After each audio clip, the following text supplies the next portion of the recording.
तो दोस्तों welcome back. देखो नारुतो में अगर कोई क्लैन था जो कि सबसे पावरफुल, डेंजरस, वारियो और हरामी थे तो वो थे of course the one and only Uchiha clan. क्योंकि ये क्लैन के लोगों के पास था one of the most powerful dojutsu Sharingan, जिससे वो लिटरली लोगों के मूवमेंट्स को ट्रैक कर पाते थे और उन्हें पावरफुल गेंजुत्सु में ट्रैप कर पाते थे। तो भाई आज के वीडियो में हम उचिहा क्लैन की पूरी लाइफ हिस्ट्री के बारे में जानेंगे, स्टार्टिंग फ्रॉम कि ये क्लैन फाउंड किसने किया, कैसे किया और ये क्लैन वर्ल्ड में one of the most powerful clan कैसे बना, पर कैसे इन द लास्ट खुद के ही घमंड और हेट्रेड के कारण ये क्लैन डिस्ट्रॉय हुआ, जिसके कारण शिकी का सबसे बड़ा बेटा था। इंदिरा की वजह से ये उचिहा क्लैन वालों ने हागुरोमो के आइस को इनहेरिट किया था, जिससे उन्हें बहुत ही ज्यादा स्पिरिचुअल एनर्जी और चक्रा मिला था। वेल आई नो भी बहुत सारे लोग सोच रहे होंगे कि आखिर ये उचिहा क्लैन में ये साइकिल ऑफ हेट्रेड शुरू कहां से हुआ और ये सेंजू क्लैन और उचिहा क्लैन में ये राइवलरी क्यों बनी। देखो हागुरोमो के दोनों बेटे इंदिरा और आशुरा दोनों बहुत ही पावरफुल थे, पर इंदिरा एक बॉर्न प्रोडिजी था, जबकि आशुरा थोड़ा सा डम था, लाइक उसे थोड़ा ज्यादा टाइम लगता था चीजें समझने में। सिंस इंदिरा बचपन से ही बहुत ही पावरफुल था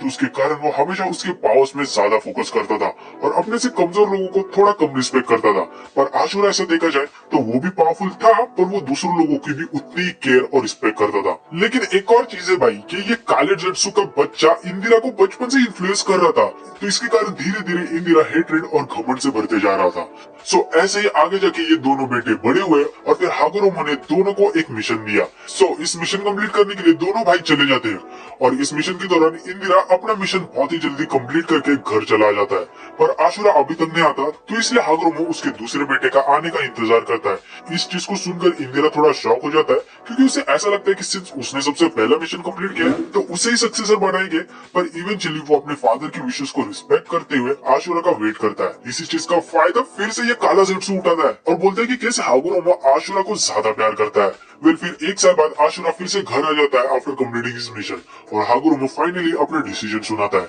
जिसमें वो अपने बड़े बेटे इंदिरा की जगह आशुरा को अपना सक्सेसर बना देता है, क्योंकि वो ये बिलीव करता था कि वर्ल्ड में पीस बस प्यार से ही बन सकता है, ना कि पावर से, जिसमें आशुरा ज्यादा अच्छा है। इस डिसीजन को सुनकर इंदिरा ऑब्वियसली भाई बहुत ही ज्यादा गुस्सा हो जाता है और इवेंचुअली अपने फादर और ब्रदर के खिलाफ हो जाता है और ये बिलीव करता है कि सिर्फ पावर से ही ट्रू पीस आ सकती है। इसके साथ साथ सिंस इंदिरा को ये पता था कि अगर उसे अपने इन आइस को और ग्रो करना है और पावरफुल बनना है तो उसे कुछ पर्सनल लॉस या फिर किसी ट्रॉमा से गुजरना पड़ेगा, जिसके कारण वो लिटरली अपने दो सबसे क्लोजेस्ट फ्रेंड को मार देता है और उन्हें मार के अपने मांगे के शारिंगन को अवेकन कर लेता है। और फिर आगे जाके जिस दिन आशुरा को सक्सेसर बनाने वाले थे उस दिन इंदिरा विलेज के ऊपर अटैक कर देता है, जिस फाइट में आशुरा भाई इंदिरा की बहुत ही गंदी तरह मारता है और उसे हरा देता है। और फिर इवेंचुअली इंदिरा विलेज छोड़कर बाहर जाकर किधर तो भी छुप जाता है और अपना एक नया ग्रुप बनाता है जो कि आगे जाके उचिहा क्लैन बनते हैं। और फिर यही बैटल या फिर राइवलरी फॉर एजेस डेकेड्स तक चलती है between उचिहा clan and Senju clan, जो कि आशुरा के डिसेंडेंट थे। और भाई ये इंदिरा ने जो डिसीजन लिया था अपने खुद के क्लोज फ्रेंड को मार के हायर पावर को अचीव करने का, इसी को देखकर आगे जाके बहुत सारे उचिहा के लोग लिटरली अपने आइस या फिर इवन अपने क्लोज फ्रेंड को मारने के लिए तैयार हो जाते हैं to achieve a higher power. पर जब भाई नाओमी इज़ानागी जैसी एक टेक्निक लाती है जिससे वो इज़ानामी को काउंटर कर पाती है, और फिर इसी के कारण में आगे जाके उचिहा क्लैन वाले स्लोली अपने लोगों को मारने का कम कर देते हैं और अपने आइस को सैक्रिफाइस करना भी कम कर देता है। Well fast forward during the warring stage period उचिहा and Senju clan world के मोस्ट स्ट्रॉन्गेस्ट क्लैन बन जाते हैं। इस दौरान अगर एक कंट्री उचिहा क्लैन वालों को हायर करती थी तो दूसरी तरफ दूसरी कंट्री सेंजू क्लैन वालों को हायर करते थे, जिसके कारण इन क्लैंस के बीच में नफरत और भी ज्यादा बढ़ने लगी थी और दोनों क्लैन धीरे धीरे अपने क्लोज मेंबर्स को खोने लगे थे। पर इवेंचुअली आगे जाके ये क्लैन की लड़ाई खत्म होने की शुरुआत तब होती है जब मादारा उचिहा और हाशिरामा सेंजू एक दूसरे के दोस्त बनते हैं, क्योंकि इन दोनों के थॉट्स बहुत ही ज्यादा सिमिलर थे। क्योंकि इन दोनों को अपने छोटे भाई से बहुत ही ज्यादा प्यार था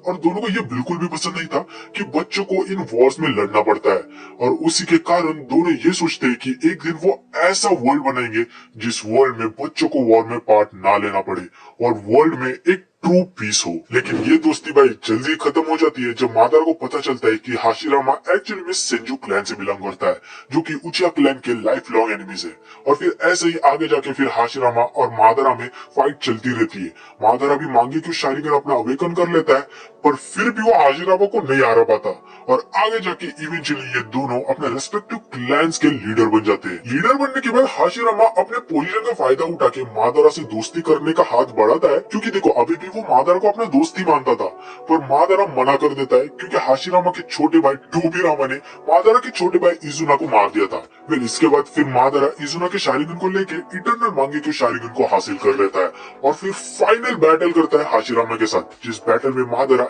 इवेंचुअली हार जाता है। पर भाई सच में ये मादारा खतरनाक वाला जिंदगी है भाई। इसका ऐसा है कि गांठ फटे तो फटे, नवा भी ना कटे। वेल मादारा को हराने के बाद हाशिरामा फिर से दोस्ती का हाथ बढ़ाता है, पर मादारा फिर से मना कर देता है, जिसे देखकर हाशिरामा बोलता है कि मैं तुम्हें अभी भी अपना दोस्त मानता हूँ और मैं तुम्हें कभी भी मार नहीं पाऊंगा, और अगर हम ये दोस्ती नहीं करेंगे तो ये वॉर ऐसे ही चलती रहेगी। तो इसे रोकने के लिए हाशिरामा खुद को सैक्रिफाइस करने का ऑफर करता है, जिसे देखकर फाइनली मादारा लाइफ में पहली बार सेंटी हो जाता है और हाशिरामा से दोस्ती कर लेता है। मादारा और हाशिरामा की दोस्ती के बाद दोनों एक अलायंस बनाकर लैंड ऑफ फायर में विलेज हिडन इन लीफ को बनाते हैं और उसे नाम देते हैं कोनोहागुरे। कोनोहा में और भी क्लैन जुड़ते हैं और कोनोहा के मॉडल से इंस्पिरेशन लेके बाकी के नेशंस भी अपने विलेज बनाते हैं। कोनोहा विलेज को फॉर्म करने के बाद विलेज के नए लीडर मतलब कि होकागे चुना जाता है, जिसमें मेजोरिटी हाशिरामा को वोट्स आते हैं और वो नया लीडर बनता है। पर इसे देखकर मादारा जरा भी खुश नहीं होता और वो अपने क्लैन के लोगों को भड़काने का ट्राई करता है,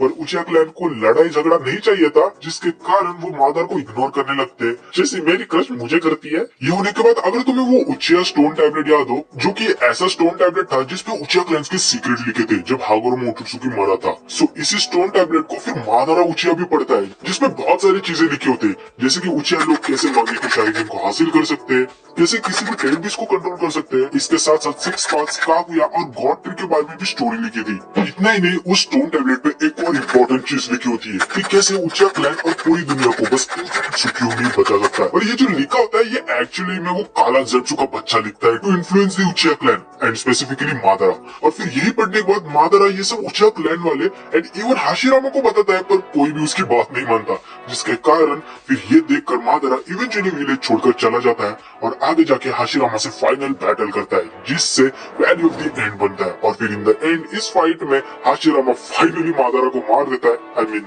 वो एक्चुअली में मरता नहीं है, पर स्टिल सबको लगता है कि वो